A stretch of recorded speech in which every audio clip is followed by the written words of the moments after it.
Hai, Assalamualaikum warahmatullahi wabarakatuh. Ramadan Karim, everyone.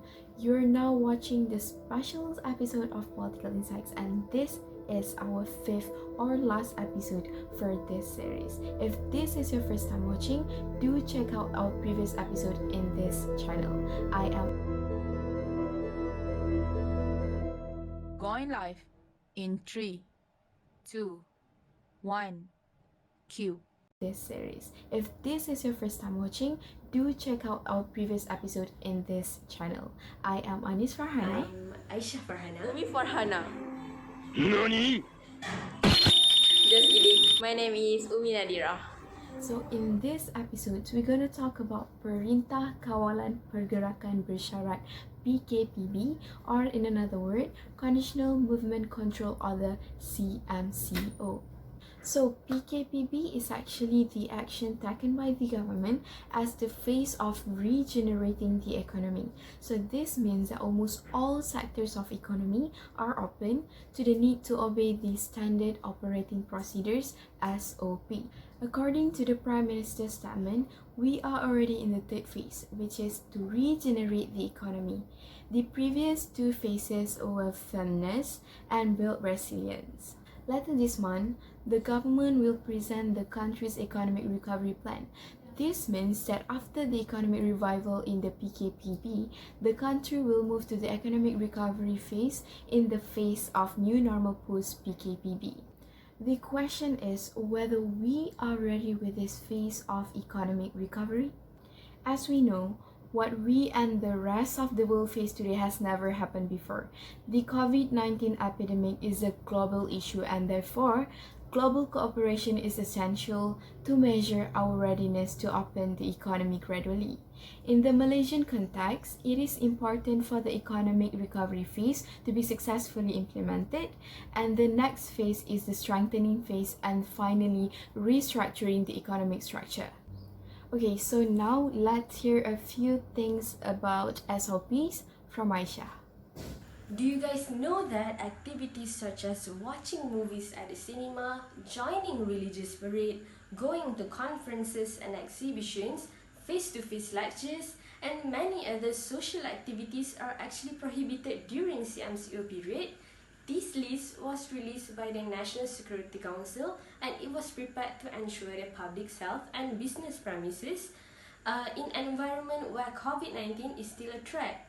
There are several new guidelines and standard operating procedures or SOPs that need to be followed by the public. But you don't have to worry since the new guidelines are more flexible and relaxed compared to the previous one.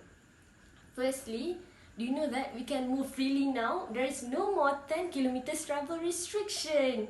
But we need to remember that you cannot cross state borders. There are only two groups of people who can cross state borders. Firstly, for those who are going to work, and secondly, for those who are stranded at their village and wish to return home. Next, the government also allow us to drive our private car with 4 person per car, but with the condition that all 4 of them must stay in the same house. There are actually a lot more guidelines that need to be followed, but now we're going to proceed to shopping mall operators guideline. Shopping mall operators need to implement mandatory body temperature checks to all of their customers before allowing them to enter the shopping mall. Next, they also need to ensure their customers to wear face masks before entering the shopping mall. Last but not least, they must also limit the number of customers who are going to enter the shopping mall. These guidelines are general. These guidelines that has been released by the central government are actually general, and the central government also allow the state government to adjust it, but must within the scope that has been given. Now, we have Umi Nadira to share her experience when she went to a shopping mall in Negeri Sembilan during CMCO period. Umi, the floor is yours. Thank you, Aisyah. So today I want to share my experience going out during PKPB or CMCO. First, don't forget to wear mask and hand sanitizer as precaution. I went to IIUM Ramban and they did follow the SOP or guidelines. There are tapes on the floor to distance ourselves from one another at least 1 meter. They also check our body temperature before we enter the mall. We need to scan QR code to log in the information such as name, phone number, address, body temperature, and also the names of shop that we want to go. Not only at the entrance of the mall, but also at each shop. We need to scan the QR code. QR code is a medium used that functions like attendance that records your location from time to time. So, if a person is suspected from COVID-19, it will be easier for the authorities to trace every movement that has been by that person. So, as a public, we should follow all the SOP or guidelines that have been drawn by the government. So in this episode, we have included a special appearance that will answer a few questions regarding PKPB. So with us today, we have Dr. Lau Ziwei, IIUM Political Science Lecturers. Hello, Aisa. How are you doing? Yeah, I'm doing good. How about you? Okay, I'm good. I'm doing good too. Okay, sir. Actually, I have a few questions regarding PKPB or CMCO. All right. Okay. Can we start? Yeah, sure. Okay. Okay. For the first questions, what are your opinion towards PKPB and why there is a need for the government to implement it? I can understand that even up to this moment, right, the government is trying to discourage people from going out too frequently, especially unnecessarily. This is in order to contain further the pandemic from spreading even wider. But the problem is the government cannot afford to do it like CS, like MCO before this anymore, in the sense that economy has collapsed quite badly, but at the same time they also have to consider about the health of the people. Therefore, in taking the middle way is to still implement MCO, but yet at the same time open up almost most of the economy sectors. That's why they have the idea of CMCO, where MCO is still going on, but this kind of MCO is quite lenient to the extent that most of the industry has been open. Okay, so next question. In order to contain further the pandemic from spreading even wider.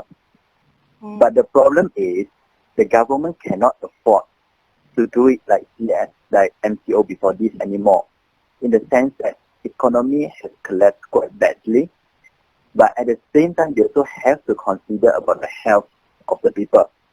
Therefore, in taking the middle way is to still implement MCO, but yet at the same time open up almost most of the economy sectors. That's why they have the idea of CMCO, where MCO is still going on, but this kind of MCO is quite lenient to the extent that most of the industry has been open. Okay, so next question. How is the policy making process during PKPB or CMCO? Is it okay to execute it without bringing to the parliament? Yes, actually, if we follow the Akta Pencegahan Penyakit, right? I couldn't remember the full name. I read it before. The clause is that the minister, they have the right to declare a place as under Perintah Berkurung. Alright?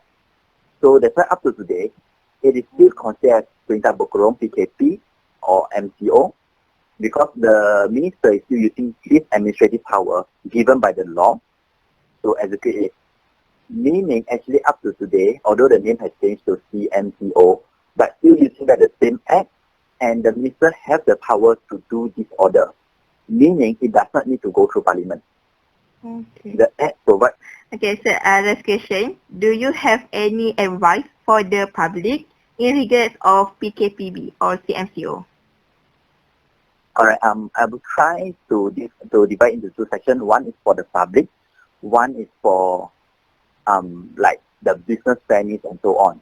Okay. For the public, it is quite simple in the sense of just trying to follow back the MCO, just assume it is MCO, not CMCO, meaning trying to stay at home as much as possible, trying to not to in contact, physical contact with many people, just like during MCO time, as much as possible. For those circumstances where you cannot avoid, such as going to work and so on, yeah, go ahead. But other than that, anything extra or unnecessary, just trying not to have physical contact yet, at least up to this moment. So for the people-wise, it is not that difficult to advise. Whether it is successful or not, it will depend on the cooperation by the people. But these few days, I went on in car to observe the implementation of CMCO, going through like what we discussed just now, the procedure. Even though your businesses is allowed to open, then there are certain SOP that you must follow. I realized that the implementation or the execution is not as perfect as being expected by the government. For example, the government compelled that those, for example, food sellers, they must wear their mask all the time. Yes, I do see it. They do wear it all the time. But the problem is how they wear it. The mask either is not fully covered up to their nose, or the mask is put below their chin, meaning wearing it but not covering it. Alright? So I don't think it is that relevant. Furthermore, even to put out your contact details before you enter a shop, they through the SOP so that if should anything goes wrong, it will be easier for them to trace back. But the thing is, a lot of the shops, they just put a book, put a pen, ask you to fill in on your own. Well, I can see that they don't really put in much intention or what kind of advice on it, and it's more to even people is going to cheat on it, or even people just simply write it. They just do their part in the sense of fulfilling SOP for the sake of fulfilling SOP, instead of fulfilling the SOP for the sake of achieving the objective of SOP. That's why I would say in short is that for CMCO, the procedure, the policy, everything seems to be very perfect on the paper. Right? Ideally, it's quite ideal. But the issue of implementation and execution, there is a problem where it lies. Thank you, Dr. Lazewe, for the very beneficial knowledge for the issue.